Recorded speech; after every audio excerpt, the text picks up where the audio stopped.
ko yung putol ng malunggay. Ayan.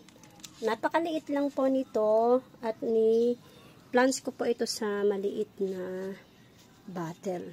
Ayan. Water bottle lang po. Nakita nyo po yan, oh, may usbong-usbong na po at buhay na po siya.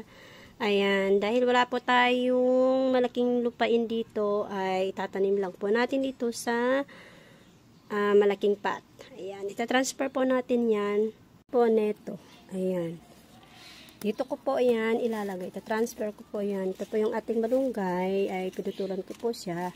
So yung gaputol nun, ayun po yung ginawa ko. So ayan no. Ayan. May sibol-sibol na. Nagusbong na. May sanga-sanga na siya. Panibago. So pwede natin yan gulayan after 1. Ito iriripat sa malaking pot na ayan. Parang ganito.